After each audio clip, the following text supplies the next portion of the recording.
Bonsoir à tous, merci d'être au rendez-vous pour une nouvelle édition sur Monaco Info. Voici les titres de votre journal. Son Altesse Sérénissime, le Prince Albert II, commémore l'armistice de 1918 à Compiègne sur un site ô combien symbolique, là même où fut actée la fin de la Première Guerre mondiale. Reportage à suivre dans quelques instants. La ministre de l'Équipement, de l'Environnement et de l'Urbanisme a tenu une conférence de presse aujourd'hui pour évoquer les grands axes de travail qui mobilisent son département. Quels sont-ils? Céline Caron sera notre invitée ce soir. Comment apprivoiser l'intelligence artificielle au quotidien?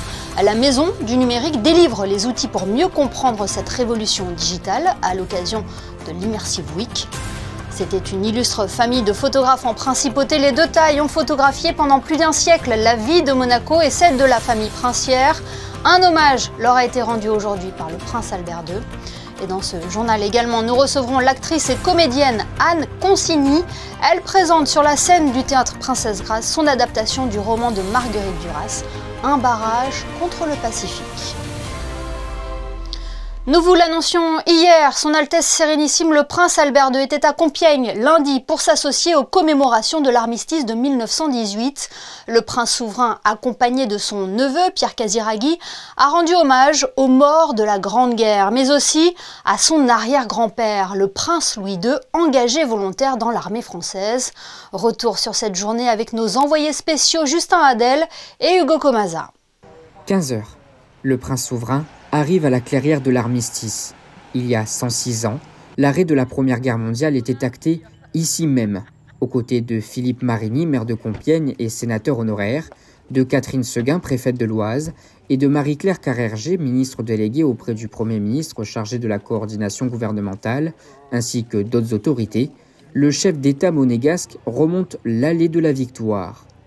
Tous sont reçus par 400 enfants pour une haie d'honneur mémorable.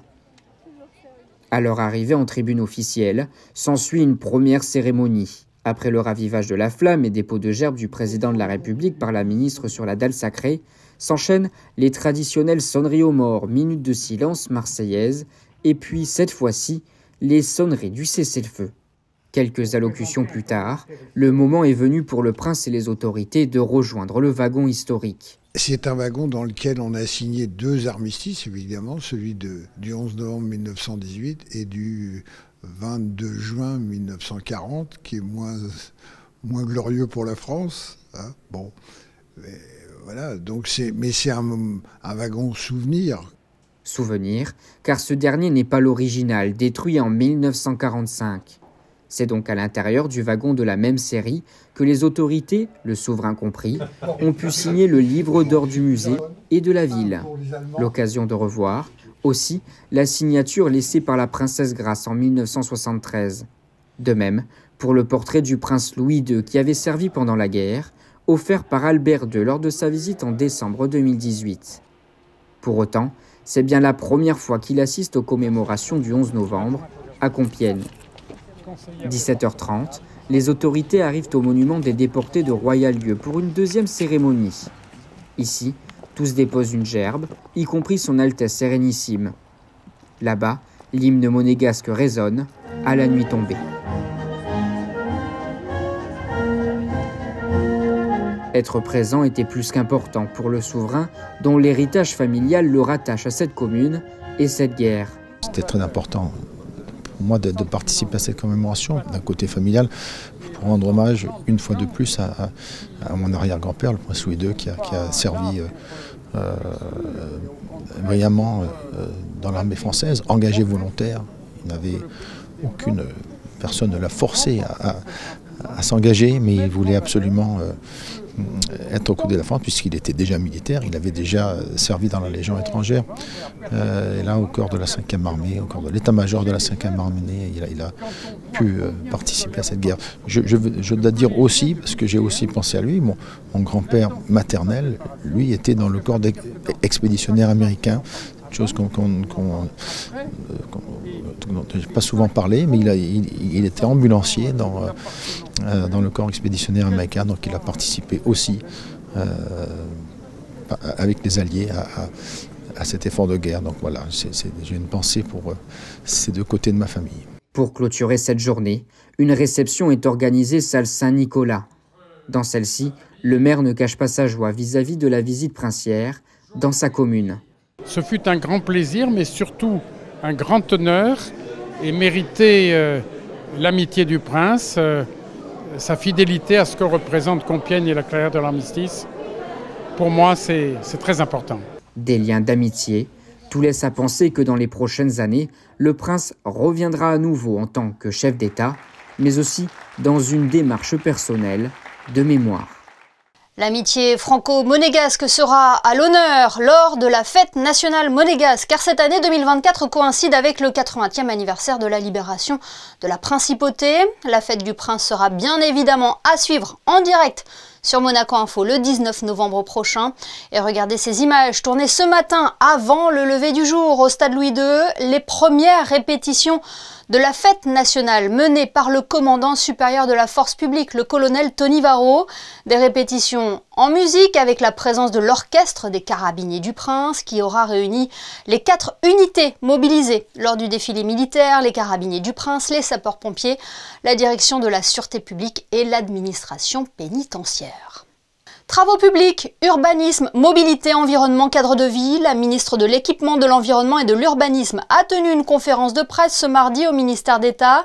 Céline Caron a exposé les grands axes de travail qui mobilisent son département.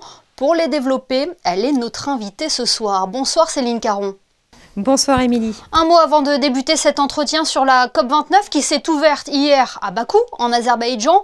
La finance climat est l'enjeu clé de cette conférence. C'est important pour Monaco de faire entendre sa voix dans les négociations et de porter ses engagements sur la scène internationale.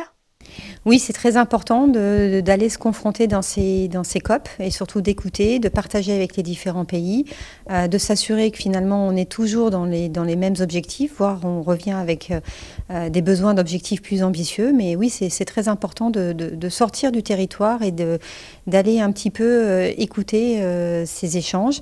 Les COP, c'est aussi beaucoup de géopolitique, hein, vous le savez, donc ça permet aussi d'appréhender les difficultés, mais surtout les opportunités qui s'offrent à nous et de partager avec les différents pays, nos homologues en tout cas.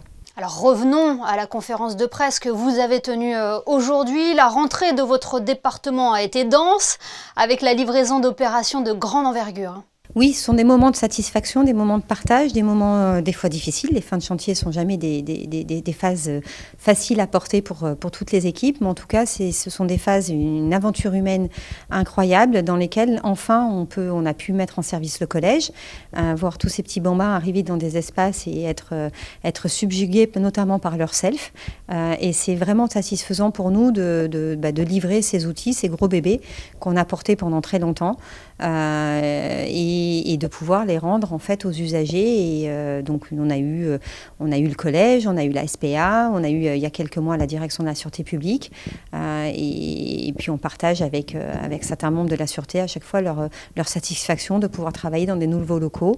Et donc c'est important pour nous parce que c'est vraiment la concrétisation de nombreux mois et puis surtout l'intérêt public en fait en général. Autre dossier qui a animé votre rentrée, Céline Caron, c'est la mobilité. Comment qualifier aujourd'hui vos relations avec la SNCF ? Alors la mobilité, c'est le maître mot. La mobilité nous anime tous les jours. Quand on marche dans Monaco, on observe, on regarde, on essaye. C'est pas une science exacte, mais ça avance, ça progresse. Nos relations avec la SNCF, écoutez, je crois que dans les différentes crises, il y a toujours une période de renaissance. Cette crise nous a permis de se rencontrer, de rencontrer les équipes, de partager, de faire entendre les besoins de Monaco et les besoins de notre territoire, qui sont aujourd'hui, je le crois, pris vraiment en considération au plus haut niveau de la SNCF.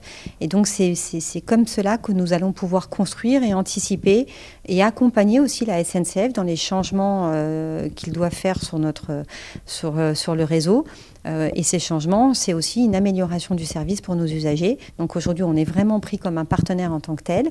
Et c'est une grande aventure qui commence et pour lesquelles on doit nous-mêmes aussi apporter notre pierre à l'édifice. Et qu'en est-il des solutions pour fluidifier le trafic en principauté ? Alors les solutions pour fluidifier le trafic, elles sont chez tout le monde. Elles sont chez nous, au gouvernement, dans les politiques publiques. Donc le parking des Salines, on en parle beaucoup. Je saisis à nouveau cette occasion pour dire aux usagers de l'essayer l'essayer, c'est aussi l'adopter. C'est pas si loin. On a l'impression que le jardin exotique, c'est l'autre bout de Monaco, mais avec les liaisons de transport en commun, avec les liaisons des passerelles sur certains quartiers, c'est aujourd'hui pas si éloigné du tout. Maintenant, pour autant, il nous reste encore du chemin à parcourir, notamment sur les visiteurs externes à la principauté, les touristes. Et donc prochainement, nous allons avoir des réunions de travail avec la direction du tourisme et des congrès, notamment pour essayer d'inventer des services, en tout cas, et d'être force de proposition auprès des organisateurs qui drainent une certaine clientèle et certains visiteurs autres que les travailleurs frontaliers. L'objectif est toujours d'essayer de diminuer la pression de la circulation intramuros pour redonner un peu d'oxygène et du confort en fait aux résidents de la principauté, aux usagers du quotidien, qui sont aussi les travailleurs qui consomment, et qui vivent la principauté. Certes, pas comme des résidents, mais qui la vivent quand même quand ils sortent de leur travail et quand ils rentrent le matin. Lors de cette conférence, vous avez évoqué aussi le domaine de l'urbanisme. Vous avez rappelé qu'il est important de conserver l'identité de Monaco tout en pensant à l'avenir. Alors oui, Monaco, c'est toujours en continuelle transformation. La recherche de l'équilibre est toujours quelque chose de très important pour nous au sein des équipes et qui nous anime. Comment reconstruire la ville sur la ville, comment proposer des solutions, mais qui nous font pas perdre notre identité et qui surtout nous permettent d'atteindre aussi les objectifs de nos politiques publiques. Donc c'est quelque chose que nous partageons en interministériel avec les membres et mes collègues du gouvernement, mais également avec les parties prenantes du secteur privé et avec des discussions très importantes avec le syndicat des promoteurs, avec la chambre patronale du bâtiment. Et je dois témoigner qu'en fait ce sont des sujets qui ne sont pas des sujets clivants. On a tous à cœur de vouloir apporter le meilleur équilibre et sans perdre l'identité de ce qu'est Monaco. Et même si ça paraît surprenant par rapport aux dernières mutations que nous avons subies. Et pour ce qui concerne en tout cas l'équipe du département, c'est d'essayer de finir aussi les grandes livraisons que nous avons eues par une couture urbaine. Et qu'est-ce qu'est la couture urbaine? C'est replanter, remettre du cadre de vie, renaturer la ville à la fin de grandes opérations majeures qui sont par exemple testimoniaux avec prochainement des réflexions qui vont être suivies des faits sur la renaturation et la reconfiguration de l'avenue Princesse Grasse. Rapidement, Céline Caron, quels sont les dossiers qui vont vous mobiliser votre département dans les prochains mois? Alors, les prochains dossiers sont toujours, on va dire, les mêmes, les travaux publics, l'urbanisme, l'environnement. C'est de continuer, en tout cas, cette politique et cet investissement majeur des équipes du département au service des résidents et des usagers de la principauté. Nous avons les restructurations, un début de restructuration du stade avec les buvettes et les tribunes, avec pour objectif de livrer cette première phase pour les petits jeux d'État qui seront accueillis par la principauté. C'est la fin de la livraison Pasteur, puisque Pasteur c'était le collège, mais pas que, c'est le bâtiment administratif qui est devant, c'est aussi la médiathèque, c'est aussi l'espace Léo Ferré pour la mairie de Monaco. Mais vous voyez, l'activité est toujours très dense pour les équipes du département. Eh bien, merci Céline Caron pour ce point complet. Merci d'avoir été notre invitée ce soir sur Monaco Info. Merci beaucoup. La principauté de Monaco accélère sa transformation numérique pour l'emploi. De nouveaux services en ligne pour les employeurs et les demandeurs d'emploi sont désormais accessibles via des espaces dédiés sur le site monguichet.mc. Une modernisation qui entre dans le cadre du programme Extended Monaco lancé en 2019 par le gouvernement princier. Le ministre des Affaires sociales et de la Santé, Christophe Robineau, Frédéric Gintat, délégué interministériel à la transition numérique, réagissent au micro de Gaëtan Lebrun. Je crois que c'est un progrès fantastique puisque d'une démarche quasi matérielle, on va rentrer dans l'ère du numérique avec une démarche totalement dématérialisée à terme. La première étape, c'est l'ouverture du site offre d'emploi pour les employeurs, c'est l'ouverture du site pour les candidats à l'emploi et c'est l'ouverture d'un site dans lequel les offres d'emploi seront visibles à tous, y compris les candidats non prioritaires. Donc ça va permettre d'avoir un recrutement beaucoup plus large que les frontières de la principauté. Je crois que ça représente un progrès énorme, un gain de temps et de performance dans un contexte sécuritaire auquel on a été particulièrement attentif, je crois que c'est vraiment un projet qui s'inscrit totalement dans le projet d'Extended Monaco, c'est-à-dire la transformation numérique de la principauté, plus d'efficacité, plus de simplification des démarches et une attractivité renforcée. Quelque part, le marché de l'emploi est stratégique pour Monaco. Et historiquement, c'est quelque chose qui était géré de manière très manuelle, avec beaucoup de bonne volonté des services de la direction du travail, avec beaucoup de bonne volonté des employeurs, avec beaucoup de bonne volonté des employés. Ce qui ne permettait pas toujours d'avoir un marché du travail très fluide, d'attirer les meilleurs talents et de rendre service aux employeurs.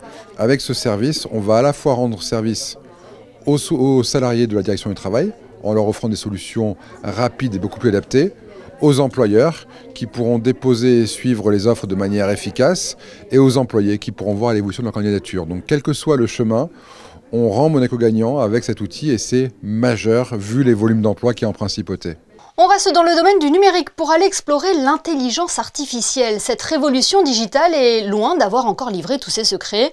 La Maison du numérique propose cette semaine de mieux apprivoiser l'IA avec une Immersive Week qui lui est dédiée. Le reportage de Chrisinda Petit-Homel et Loïc Marage. La Maison du numérique a vu le jour en 2023 pour éviter aux résidents monégasques une fracture face à la montée du numérique dans notre quotidien, mais aussi pour nous permettre de mieux appréhender certaines nouvelles technologies et développements numériques. C'est pourquoi dans le cadre d'une Immersive Week, l'intelligence artificielle était au cœur des débats et ce jusqu'au 15 novembre prochain à la Maison du numérique, car si l'IA a fait beaucoup parler dernièrement, elle bouleverse notre quotidien et offre des perspectives de développement hors du commun. Mais elle reste cependant peu connue du grand public. Une approche inclusive était donc nécessaire pour aborder un sujet aussi vaste et varié que celui-ci. Aujourd'hui, est-ce qu'on peut parler d'autre chose que de l'IA ? Ça arrivait tellement vite, ça arrivait tellement fort et ça modifie. Beaucoup de gens qui disent que c'est une révolution industrielle, il y a beaucoup de gens qui disent que c'est une catastrophe absolue, il y a beaucoup de gens qui disent que c'est la solution à tous nos problèmes. Je pense que c'est un phénomène d'une telle ampleur qu'on ne peut plus rester en dehors, on ne peut plus juste avoir une opinion, il faut qu'on rentre dedans, il faut qu'on comprenne. On ne se rend pas compte, mais l'IA, ça fait longtemps que les gens travaillent dessus et il y a beaucoup d'experts en fait maintenant qui sont bien formés, qui connaissent vraiment bien et il y a un nombre d'applications de l'IA qui a foisonné ces derniers temps et donc oui, effectivement, on a pu mobiliser grâce aux efforts de la DITN notamment et de l'équipe de la Maison du numérique, on a pu mobiliser des experts qui ont envie en fait de venir partager cette expérience qu'ils ont ou cette pratique tout simplement, parce qu'il y a aussi des développeurs qui seront là. Différents ateliers et conférences ont donc été mis en place jusqu'à vendredi à la Maison du numérique pour explorer l'IA et faire découvrir au public différentes applications que nous pouvons utiliser au quotidien. L'objectif, apprendre à mieux se servir de l'intelligence artificielle dans notre vie et surtout démystifier le phénomène. C'était une illustre famille de photographes en principauté. Les deux tailles ont photographié pendant près d'un siècle la vie de Monaco et celle de la famille princière. Georges Albert s'installe en principauté en 1904 et devient le photographe officiel de la famille princière. Ses deux fils, Georges et Fernand, sont pris de la même passion et captent les événements importants en principauté, de la Seconde Guerre mondiale au mariage du prince Régnier III et de Grace Kelly.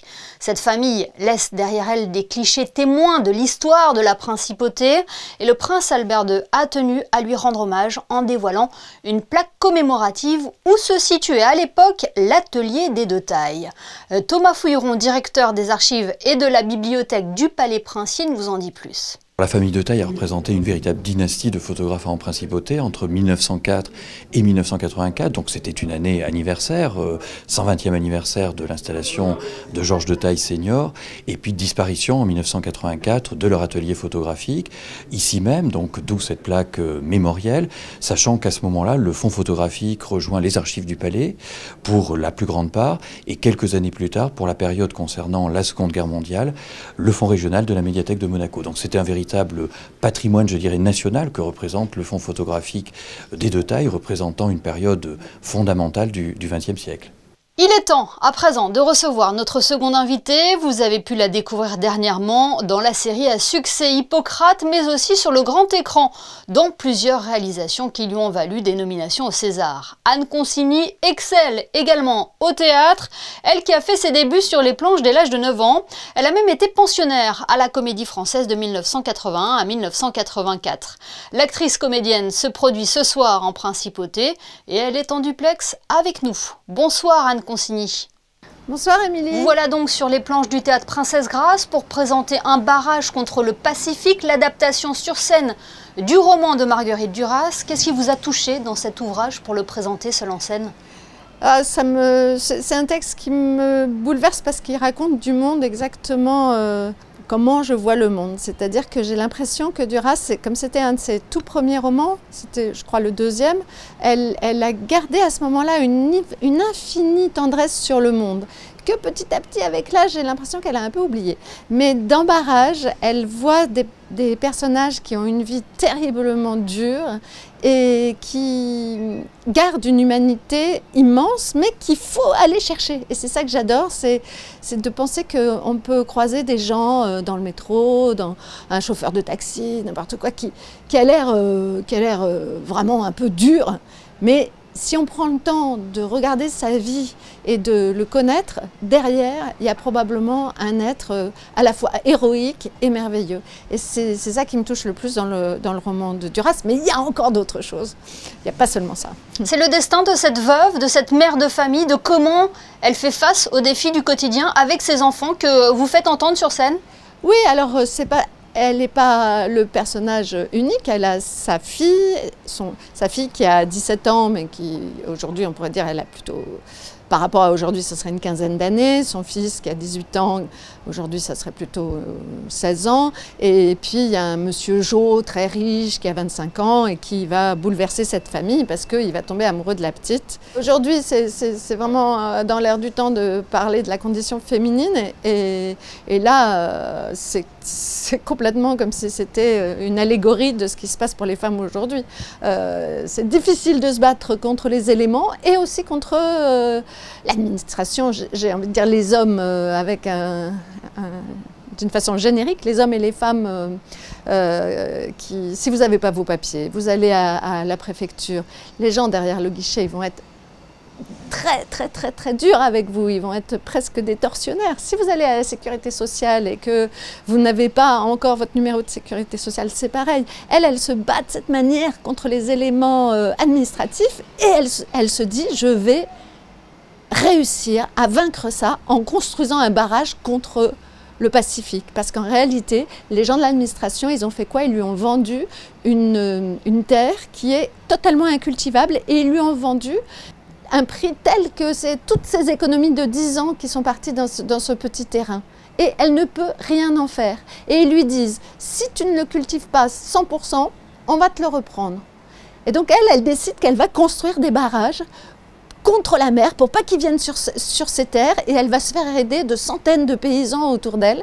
Et elle a cette ambition incroyable de faire ça, quoi. Elle va se battre à la fois contre la mer et à la fois contre l'administration.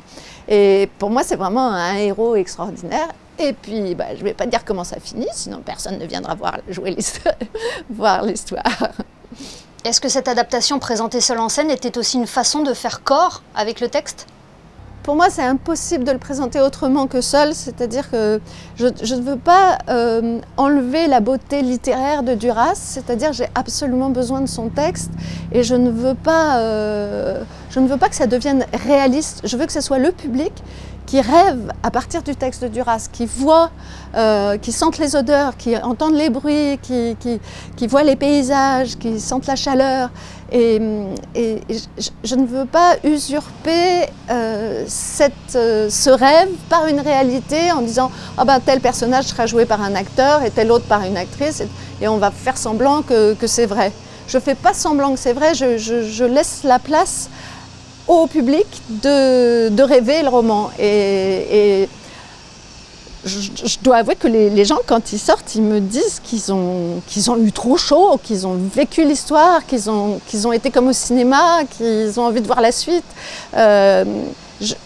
c'est comme si j'étais pas sur scène et qu'on allume l'imagination. Voilà.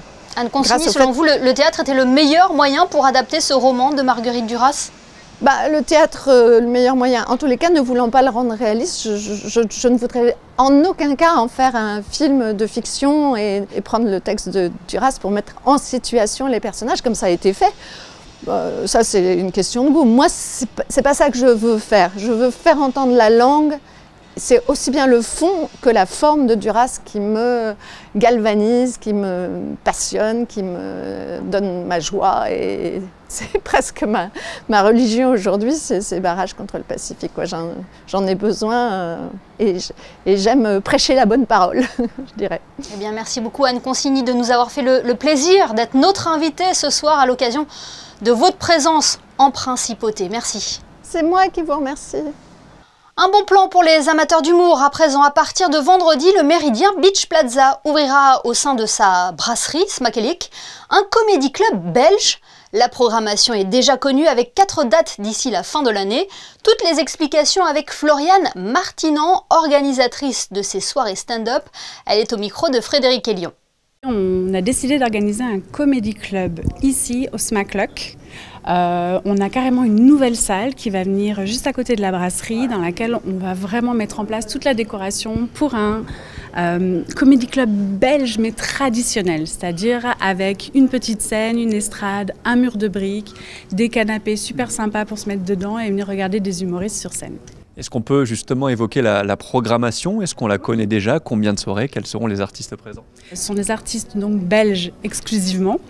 Il y a Florent Lausson qui lui est d'origine française, mais il vit en Belgique depuis qu'il est tout petit et il fait son stand-up en Belgique pour l'instant. C'est vraiment le copain qui va venir nous raconter sa vie, le trentenaire sympa qu'on va écouter et qui va en même temps aborder des sujets un peu sociaux, mais tout en légèreté. On a Dena qui est d'origine iranienne et qui va nous parler de sa culture à la fois iranienne mais également flamande. C'est une femme pleine de caractère et aussi pétillante, légère, qui vient défendre ses idées et qui est poète aussi. C'est vraiment, vraiment très sympa. Et enfin, on a Lorenzo Mancini. C'est un architecte et il a construit son stand-up, son spectacle, comme un architecte. Et il déplie comme un origami dans sa tête toutes ses idées et il va nous expliquer sa vie, mais avec cette vision-là. Donc on a 3 styles complètement différents, des artistes qui sont vraiment très ouverts, très jeunes, qui ont l'habitude de tourner en Belgique. Ce sont vraiment des gens qui ont l'habitude de faire des premières parties de personnalités dans l'humour beaucoup plus connues. Et donc voilà, on n'a qu'une seule hâte, c'est que les gens les découvrent ici. 2 sessions au choix, à 19h ou 21h, sont prévues pour chaque date. Première soirée dédiée à l'humour belge ce vendredi 15 novembre au Méridien Beach Plaza, suivie d'une seconde le samedi. La réservation est conseillée si vous souhaitez découvrir ces humoristes belges. Dans le reste de l'actualité, en bref, l'esprit de Noël s'invite au Grimaldi Forum avec la comédie Elf du 27 au 29 novembre prochain. À noter qu'un tarif réduit est proposé aux élèves scolarisés à Monaco et si votre enfant vient au show déguisé en lutin, il pourra peut-être gagner un merveilleux goûter de Noël au Petit Café Robuchon. Plus de détails sur le site officiel du Grimaldi Forum. Parlons sport avant de refermer ce journal. En marge de la 27e Monte Carlo Squash Classic, des clinics étaient organisés ce mardi à la mi-journée au Stade Louis II. Une occasion inédite pour des salariés de la Principauté de partager un entraînement avec des joueuses professionnelles. Le reportage de Frédéric Hélion sur des images de Loïc Marage. Partager un entraînement avec des joueuses du top 100 mondial, voilà l'opportunité proposée par les organisateurs du Monte Carlo Squash Classic aux entreprises monégasques et aux bénévoles. Ces cliniques sont un véritable moment de partage privilégié avec des joueuses pro. Alors c'est des séances de 45 minutes en général, soit individuelles, soit à plusieurs. Il y a une partie du coup échange sur tout ce qui est un peu la vie des sportifs en dehors du circuit. Et après une partie où on joue tout simplement pour passer un bon moment. Ça fait combien de temps que vous organisez ça en marge du tournoi? Alors ça va faire la 4e année, je crois. Avant on ne faisait pas encore ça. Mais ouais, depuis 4 ans on essaye de faire ça pour dynamiser un peu le tournoi en dehors des horaires de match. Éliminée prématurément du tournoi qui se déroule en ce moment au stade Louis II, l'Allemande Katerina Tikova et la Singapourienne Wei Yan Eo-Yong ont donc partagé près de 3 quarts d'heure sur le court avec des joueurs et joueuses amateurs. Franchement, c'était incroyable. J'ai vraiment kiffé faire des échanges avec elle. Elle était super sympa en plus. Elle m'a laissé vraiment de facilité. A fait en sorte que je travaillais sur les lignes. Non, franchement, c'était ultra cool. Surtout moi qui suis un gros passionné de squash, j'ai pu échanger des balles avec une professionnelle. C'est entre guillemets un rêve. Hein. C'est la première fois que je participe aux cliniques et c'est une chance pour nous de pouvoir partager du temps avec l'élite féminine. C'est Yves qui nous a proposé si on voulait participer à ce genre d'opportunités. Moi, ça fait 13 ans que je suis licenciée au club à Monaco et bon, moi j'ai beaucoup de points à corriger et donc je pense que c'est vraiment un bon moment de partage avec elle et de pouvoir profiter de leur expertise. Après ce beau moment, retour aux affaires avec la suite des matchs du Monte Carlo Squash Classic. Les rencontres du tableau principal se déroulent chaque jour jusqu'à la finale prévue vendredi à 19h. Et on retrouve Frédéric Hélion en personne pour faire un point sur vos prévisions météo. Bonsoir Frédéric, avez-vous de bonnes nouvelles à nous annoncer pour la journée de mercredi ? Oui, Émilie, retour du beau temps, fini les nuages, un grand soleil brillera du matin au soir mercredi, le vent soufflera modérément et les températures seront comprises entre 11 et 17 degrés. Mercredi 13 novembre, n'oubliez pas de souhaiter une bonne fête à tous les Brices. Merci Frédéric et merci à vous de votre fidélité au JT de Monaco Info. On referme ce journal avec les photos de Manuel Vitali et les premières répétitions de la fête nationale monégasque.